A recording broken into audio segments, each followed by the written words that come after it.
کہ آپ کے پڑوس میں رہنے والا پڑوسی، چاہے وہ ہندو ہو، یہودی ہو، عیسائی ہو، کرسچن، جینی ہو، سکھ ہو، بدھسٹ ہو، کوئی بھی ہو، اگر پڑوسی ہے تو یہ آپ کی ذمہ داری ہے کہ آپ پتہ لگائیں کہ اس کے گھر میں کیا بنا ہے، کیا نہیں بنا ہے۔ آپ نہیں جا سکتے، آپ کی بیوی تو اس کی بیوی سے ملنے جا سکتی ہے، کسی طریقے سے بہانے سے پوچھ لے کہ تمہارے گھر میں کیا پکا ہے۔ یاد رکھنا، اگر آپ گھر میں تہجد پڑھ رہے ہیں لیکن آپ کا پڑوسی بھوکا ہے تو اللہ کی قسم آپ کی تہجد آپ کے منہ پہ مار دی جائے گی، کیونکہ آپ مومن ہی نہیں ہیں۔ اللہ کے نبی نے فرمایا مومن تو وہ ہے جو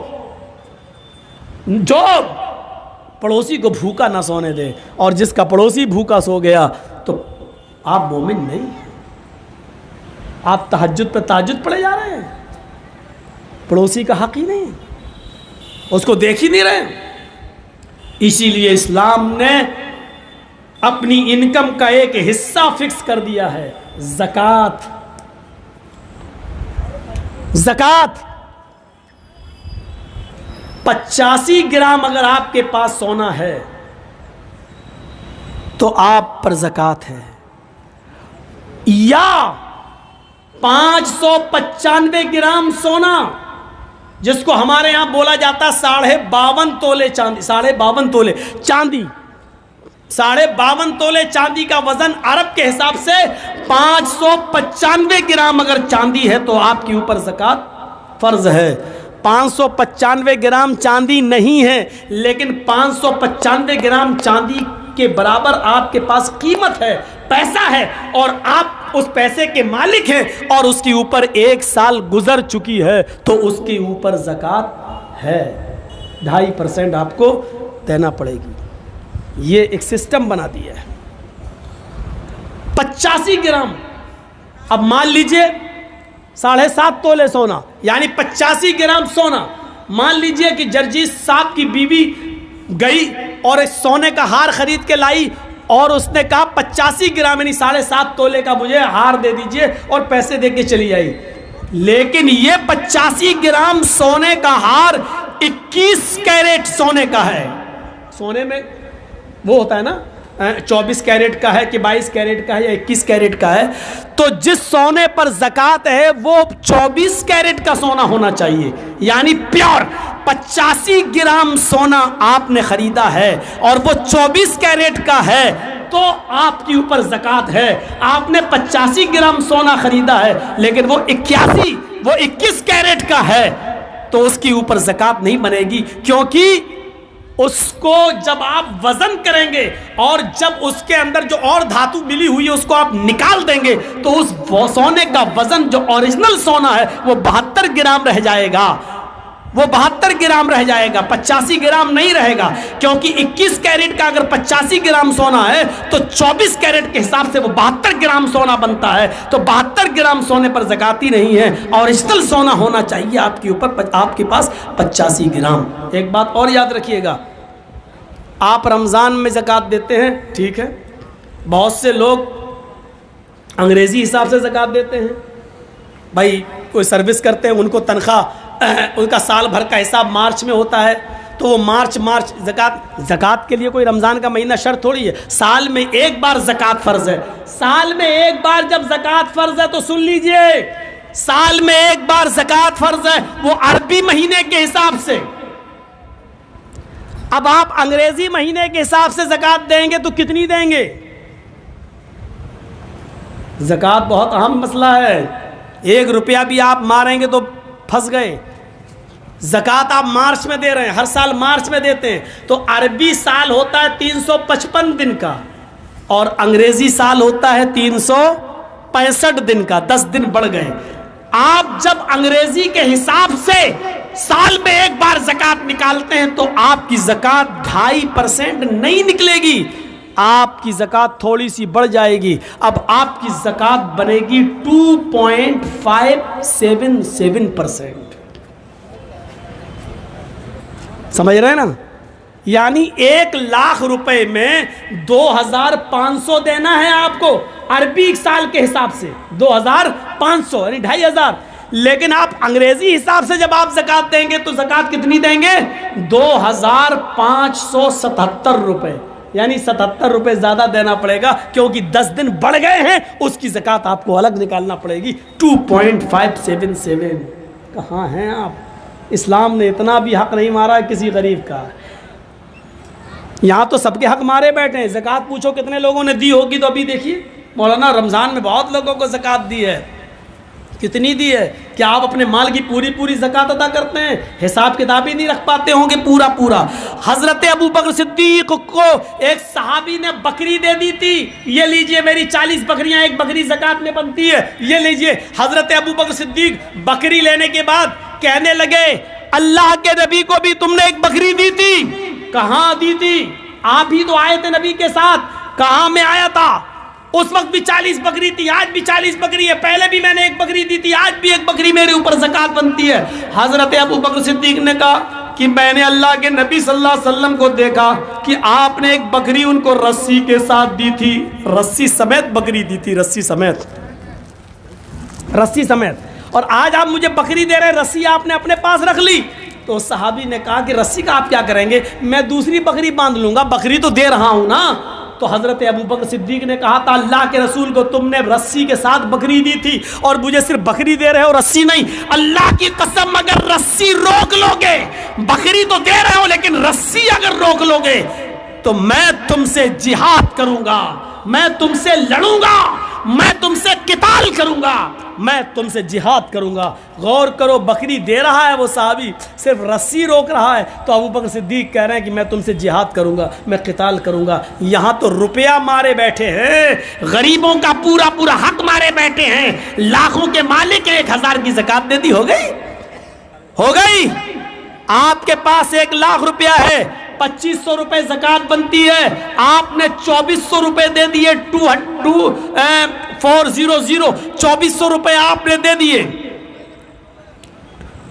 2400 2400 روپے آپ نے دے دیے، 100 روپے روک لیا یا نہیں دیا، آپ کی 2400 روپے کی زکوٰۃ بیکار، آپ نے غریبوں کا حق مارا ہے۔ میرے بھائیوں، وہ 100 روپے بھی آپ سے لیے جائیں گے اور غریب کو دیے جائیں گے۔ اسلام غریب کا حق نہیں مارتا ہے۔ اللہ کہتا ہے میرے پاس میرا حق مار کے آؤ گے، قیامت کے دن میں اپنا حق معاف کر سکتا ہوں، لیکن کسی غریب کا حق مار کے آؤ گے تو میں معاف نہیں کروں گا۔ نماز میں اور روزے میں کچھ کمیاں ہو جائیں تو قیامت کے دن اللہ معاف کر سکتا ہے، لیکن کسی کا حق مارا ہوگا۔ ہمارے اٹاوا میں ایک آدمی وضو بنا رہا تھا، میں مسجد میں وضو بنا رہا تھا، تو ایک روزے کی حالت میں، تو ایک نوجوان تھا، کلا کرتے کے وقت وضو بنانے کے بعد ہم سے کہنے لگا مولانا ایک مسئلہ بتاؤ۔ میں نے کہا جی بولیے۔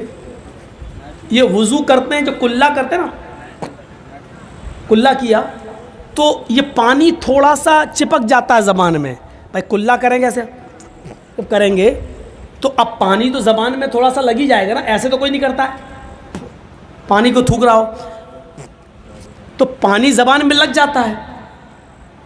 اگر وہ پانی کسی طریقے سے حلق کے اندر پہنچ جائے، پانی کا قطرہ، وضو بناتے وقت جو پانی زبان پہ رہ جاتا ہے وہ قطرہ بن کے اگر حلق کے نیچے چلا جائے تو کیا اس سے روزے پر کوئی فرق پڑے گا؟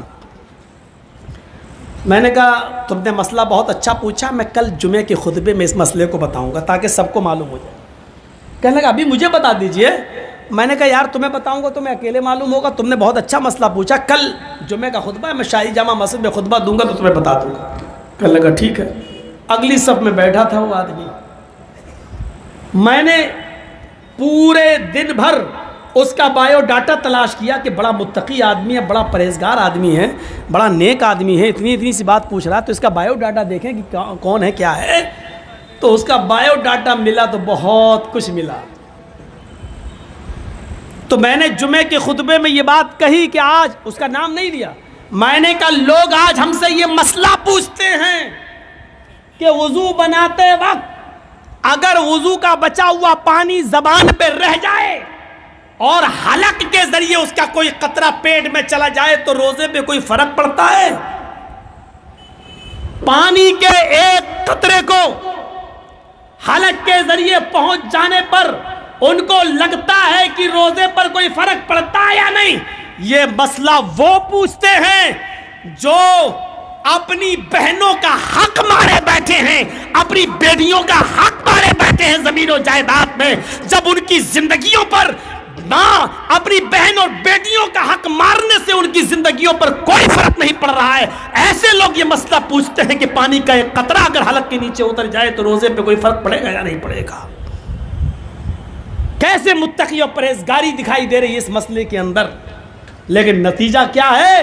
جب اندر سے ان کی زندگی دیکھی تو پتہ چلا کہ باپ کے مرنے کے بعد وہ بہنوں کو، یعنی باپ کی وراثت میں سے وہ اپنی بہنوں کو حق نہیں دے رہا ہے، اور اپنی وراثت میں اپنی بیٹیوں کو حق نہیں دے رہا ہے۔ جو اپنی بیٹیوں کا اور اپنی بہنوں کا حق مارے بیٹھا ہے، وہ آدمی آج یہ سوال کرتا ہے کہ پانی کا قطرہ اگر حلق کے نیچے چلا جائے تو روزے پہ کوئی فرق تو نہیں پڑے گا؟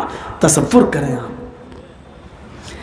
آپ اپنی بہن کو 1 لاکھ نہیں 1 کروڑ کا جہیز دے دو، لیکن باپ کے مرنے کے بعد باپ کی وراثت میں بھی بہن حصے دار رہے گی، اور باپ کی وراثت میں تمہیں جو حصہ ملے گا تمہارے مرنے کے بعد تمہاری وراثت میں سے بھی بہن حصے دار رہے گی، یعنی باپ کی وراثت میں سے بھی حصہ ملے گا اور بھائی کی وراثت سے میں بھی بہن کو حصہ ملے گا، اور جب بہن کی شادی ہوگی تو شوہر کی وراثت سے میں بھی بیوی کو حصہ ملے گا، اور بیٹا اگر مر گیا تو بیٹے کی وراثت سے میں بھی اس کی ماں کا حصہ بنے گا۔ میرے بھائیو، اللہ کے رسول نے، شریعت نے ایک عورت کو چاروں طرف سے عزت دے رکھی۔